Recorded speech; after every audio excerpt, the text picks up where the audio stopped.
If you're running a business that has grown off of word of mouth and referrals, you know that it's the most amazing testimony a client can give, referring their friends and family to actually work with you because they like what you do enough to send people your way. And you know that those people will close at a higher rate than other ones. They will stay longer. They will become referral sources themselves. But there's a double edged sword going on here. If we only rely on referrals, we give up a lot of control on our ability to grow our business. Now, there's very few of us who are fortunate enough to have grown purely off of word of mouth and referrals and achieved all of our financial goals because of that. Growing to the levels that you want is going to require a level of advertising and putting yourself out there into a cold market to acquire customers who are strangers and don't know you yet. But regardless of what channel that you use to acquire customers, if you do not have your offer dialed in, specifically using what I call the 3S formula, you are not going to be able to grow past these word of mouth and referrals. And in this video, I'm going to break it all down for you. For those of you who don't know me, my name is Brian Downard. I'm one of the partners at Prospecting On Demand, where we run an 8-figure consulting agency helping marketing agencies install these exact systems into their business to consistently get more sales calls and clients. But like I said, none of that is going to matter or work if we are not extremely clear about the positioning of our offer and who we serve. So let's, before we dive into the actual 3S formula itself, talk about a couple of the most common mistakes and how to avoid them. Now, we've all heard this idea before of, blaming the fact that you can't grow off of the bad leads. Oh, the leads suck. The leads aren't qualified. They don't have any money. They're just afraid. They want to think about it. And what we tend to do is then blame the ads. We blame sales reps. And in reality, the best sales reps in the world, the best marketing funnels in the world will not work if we cannot nail the offer first, because you're just confusing your prospects. They don't know if it's for them. They don't know what you actually help with. They don't know why you're different, if they should even listen or care, or they should just go to the next person who's cheaper because you're positioned as a commodity.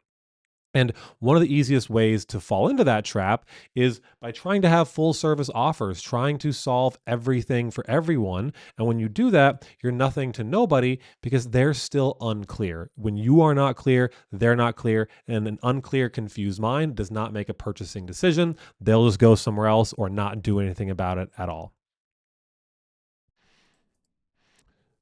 Third one here is going to be selling the features of what you do instead of the pain actually solved or the ideal destination that they will arrive at. At the end of the day, the vehicle that they use to fly to their vacation, their destination, is important, but it's not as important as the destination itself. And what so many of us are trying to do is sell the vehicle instead of the destination. So a silly, phrase you may have heard of before is sell the hole and not the drill. And what does that mean? Of course, they don't want to, try and create a hole in a piece of wood with their finger or like manually do that if there's a drill available. But ultimately, they don't care as much about that as getting the outcome on the other side. They want that outcome. So again, my business partner uses another funny example of like if a plumber comes to your house and they're going to fix your toilet, you don't necessarily care how they do it. You just want the toilet fixed. And so in the same way, when you're selling the features of what you do or the actual deliverables, the services, or the product, you're not really talking about pain solved, and people will then go price shop. They'll just go look to find the cheapest version of it instead of specifically drilling in on the pain solved for them, the urgent, painful thing they're dealing with.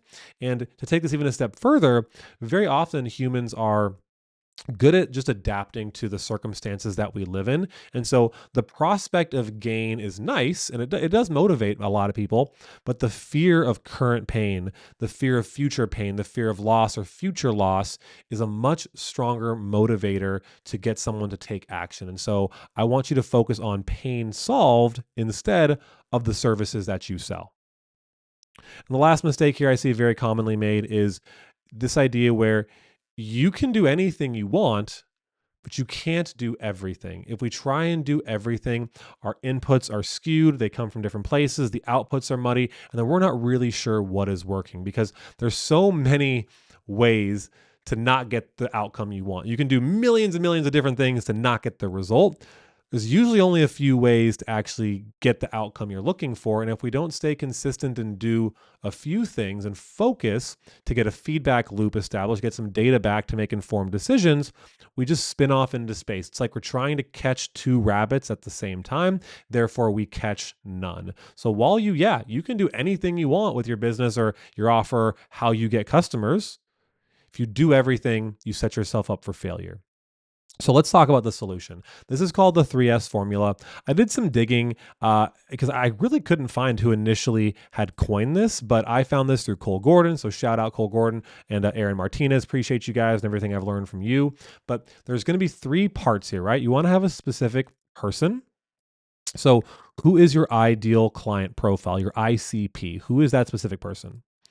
What is the specific problem you solve for that specific person? So even if you can solve more things for them, that's great. Try and get specific about the most urgent, most painful, most important problem. Focus in on that. All the other things can be sold to them later. And then a specific and unique way. So this is how you remove yourself from the commodity conversation and actually start to sell something that is different from what your competitors sell, even if it technically is the same. We'll talk all about that here in just a moment. So why this works. Let's unhighlight all this. Let's rip the Band-Aid off. This works really well because when you can speak to the right person, you're going to disqualify the wrong people, the ones that are tire kicking, the ones that don't have the money, the ones that you don't want to work with that are jerks. This also is a magnet for the right ones because it communicates to them exactly what they want to hear in the exact position that they're in. Having a specific problem increases the perceived likelihood that you can actually solve that problem for them because you actually understand it. And one of the most critical components of an offer is their belief that you can actually get the outcome. So having social proof, testimonials, reviews, etc., all those are great ways to validate that. But when you can intimately describe the pain that they're going through, and I'll give you an exercise here in a minute to be able to do this for yourself, it immediately creates this level of trust with a stranger because they feel that, hey, you've been through this before. You understand it as good, if not better than me. I need your help so I don't have to figure this out by myself. And then lastly, having your specific way will avoid the conversation of, oh, well, like I've tried this before and it didn't work. And, or how is this different than everyone else selling the same exact thing? And you can immediately just neutralize some of those common objections by having this in place. And so let's talk about how you can actually create your specific person, problem, and way. So in terms of the specific person, what would be a list of criteria? And you can go do this here like after you watch the video or pause it right now as you're going through. What would absolutely disqualify someone from working with you that you absolutely do not want to work with that type of person? No way, shape, or form. Write those things down. Make sure you actually have it documented. The second part and the flip side would be, what is your criteria for a perfect client? What is your true ideal client profile? And then there's obviously going to be some people on the in-between, right? So meaning not ideal, but you can still help, or overly qualified, but you can still help. And the reason why you want to standardize this is so your marketing team and your sales team, even if it's just you right now planning for the future, have guardrails so they're not setting your client success team and fulfillment ops team up for failure by sending through the wrong fits. And so here's just an example of a screenshot inside of our outbound setting script for our sales and setting team of who they should be setting and who they should not be setting. And so you can see through this, one of our first automatic disqualifications is the person is a jerk. We don't want to work with people who are jerks. We've been doing this long enough. We've had plenty of jerks in this community. We don't want any more. So that is one of the hard qualifiers. If they're just mean or rude or disrespectful, we don't want to work with them. Hard pass. Then there's obviously some other more specific to our industry and our niche, tangible qualifications or disqualifications that just help our sales and setting team know who the right person is and what to look for and what to avoid. So having this is going to set you up for a lot of success long-term and help attract the right people and repel the wrong ones. All right, now in terms of your specific problem that you solve, we want to have what I call a bleeding neck solution. So this is a silly way of thinking about it, but if you got a little scrape on your knee, you put a Band-Aid on, you're all good. If you got a big open wound on your neck, you're going to go to urgent care. You're going to go to the ER. You're going to go figure that out right now because it has to be solved right now or the consequences are very dire. Now, Fortunately, most of us are not working in, between life or death situations with a lot of our clients. Some of you are, God bless you. But for the majority of businesses, it doesn't mean that we have to make this an exaggerated, like, oh my gosh, you're going to die if you don't solve this. But what is the pain that happens? What are the consequences? What is the bleeding neck pain that they're going through that's going to motivate them enough to look at your offer and say, I need this right now? You have to do that homework. Now, ideally, they're also already spending money to try and fix this problem. We have a phrase here, this saying, where it's much easier to get someone to spend money on something they're already spending money on or move that money around than it is to convince them to spend money on something that they've never spent money on before or that they currently are not spending on. And so, ideally, the problem that you're zeroing in on is something that the people in your market are already paying for. Also, again, we're going to have a higher perceived likelihood of success, like we mentioned earlier, when you can communicate this better than your ideal clients actually experience it. I have people all the time coming from our ads saying, "Oh my gosh, Brian, I can't believe like this spoke to my soul. I needed this." And it just helps them again believe that you actually have a solution because you intimately understand the problem. And then lastly here, you want to have what we call a tip of the spear. So don't solve or sell, don't solve every problem. Don't sell every solution. Lead with the one that is most urgent. Because once they, arrive there, then you can talk to them about all the other features, right? If we're selling cars as just a funny example here. Like they're ultimately probably looking for a couple of very specific buying triggers. So, size of the vehicle, fuel efficiency, performance, as just three. I've never sold cars, just those top three. They probably don't care as much right away about like, does it have heated seats? What is the exact, capacity of the trunk? Like those are important, but they're not the most important thing to lead with. And if we try and lead with all of the features, we do this brain dump of all of the things that it does, it creates confusion, and a confused mind ultimately doesn't buy. So something I would encourage you to do, this is this little workshop I mentioned earlier. We did this at our mastermind over the weekend with a lot of our clients and help them just this idea of doing 7 layers of why. So I want you to first define what the pain is that your product or service solves, and then ask yourself at least 7 times why that would be true. And so we'll use marketing agency that helps. I'll keep using plumbing as an example as a through line here, right? This helps plumbing companies get more prospects. And so why would they want to get more prospects though? Well, they want to grow. Well, why would they want to grow? Well, because they've been trying to grow before, but they're buying leads from websites that just suck and share it with their competitors. Why does that matter? Well, because they're having to price at the bottom of the barrel and they can't grow. Why does that matter? Well, the pricing doesn't allow them to hire more people. Why does that matter? Well, because they're going to end up doing all the work and never actually be able to hire more people so they can go spend more time with their family and actually grow their business. And so those layers are the real buying triggers and the real reasons that motivate people to take action. Not necessarily that we're going to get you more leads, but that if you don't get more leads, you're going to be working in your business forever, not make the kind of money you want, have to sacrifice personal time with your family. Oh, okay. That's a lot more motivating. And that's what's going to get someone through cold acquisition to have their ear perk up and go, oh, I'm willing to have a conversation with this person because it sounds like they can solve my problems. All right, and the last piece here again is your specific way. And I don't want you to agonize over this too much because having a name is more important than what the name actually is. So that fitness program, P90X, it wasn't the first fitness program to ever exist, but Beachbody, the parent company, understands that giving their products unique names differentiates them. And so it's not the fact that the name is this amazing, oh my gosh, it's got the best name in the world. Like we're never going to come up with a better name than that. It's the fact that you have a name that's the exercise and positioning and marketing that differentiates it. Now, in a perfect world, if you're going to agonize over this a little bit, we have AI now, so you can go to ChatGPT and get some ideas. But if we can name the offer in a benefit-driven name, so again, an agency working with lawyers, their offer name was the case flow system, right? So how we're going to get cases flowing into your business. So the name of their system was benefit driven. That's great. It doesn't have to be that way. That's just a little extra bonus points there. So again, the unique opportunity is just something that they haven't tried before, and it differentiates you, all the things we already talked about. Now, as a few examples here, under our what we call infinitely scalable agency model. That's our kind of unique system or methodology. We've even given the individual components and steps of that its own differentiations. So meaning we have champ, caring, helpful, available, motivating, proactive. That's our like how we've established culture in the community and within our team. We have the strategy partner agency model, so the SPA model.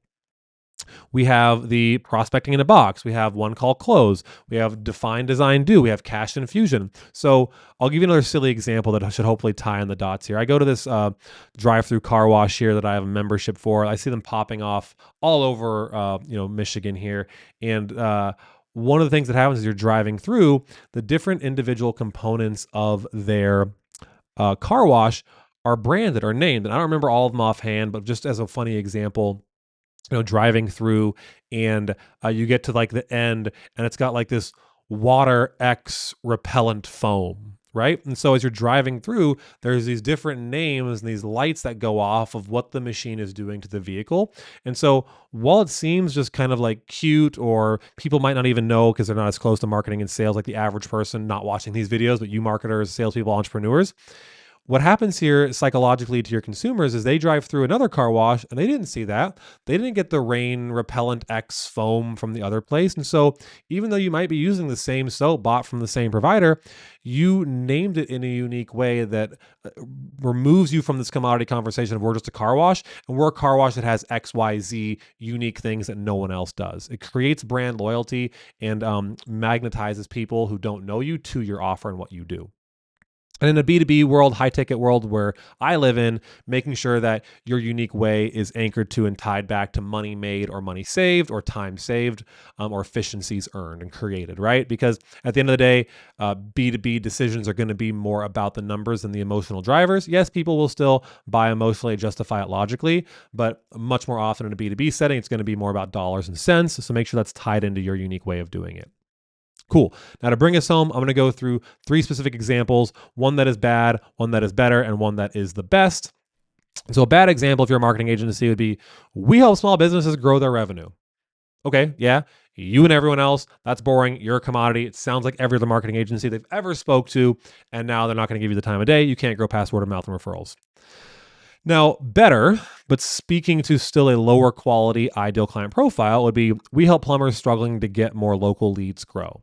So you did a couple things right here. You said, you help plumbers, so you got at least somewhat specific, and you help them get more local leads. So you kind of are talking about an outcome, which is good, but you use the word struggling. And we have a joke here to never use the word struggling in any of your copy or creative or anything like that, because guess what? You're going to attract prospects who are in fact struggling, and you're going to wonder, why do the leads suck? Well, because you called them out. You have your little like you're hunting and you got like that duck whistle blower that makes duck sounds. Like, why are the ducks keep coming out? Well, you're using a stupid duck whistle. Do you want something else? You got to use a different trap, a different set of options, bait, psychology in terms of the words you use to get the right people to stand up and the wrong people to sit down. And so the best version of this is just, again, a quick example would be, we help plumbing teams keep their trucks and techs on the road to get more emergency plumbing jobs during the slow season without sharing leads with all your competitors using the full tank system. And so what did we do here? We hit on a very specific ideal client profile. So plumbing teams with trucks, multiple trucks and multiple techs. And we're going to help, the benefit is keep them on the road and get, again, emergency plumbing jobs, so a specific type of job that is high value of the ideal clients that we would want to serve would use. And then the pain solved would be during slow season without sharing leads with competitors because they don't want to do that. They've done it before. Then using our specific way. So we have specific person, specific problem, and then a specific way. And this is how you can elevate what you do, regardless of what you sell, out of the commodity conversation, grow past word of mouth and referrals, and really make any type of cold acquisition or advertising you're going to do work much faster. So if you enjoyed this video, do me a huge favor, hit the like button, drop a comment below. If you want to say, drop the word playbook, I'll send you over 8-figure agency scaling playbook. No opt-in required, just putting the value out there so you can get something out of this. And then subscribe to the channel if you enjoyed this. And I'm going to put out a lot more content just like this. So I appreciate you giving me your most valuable time, your most valuable asset, your time. In exchange for that, I'm going to keep delivering and bringing you bombs and value bombs just like this. Okay? Appreciate y'all. See you in the next one. Peace.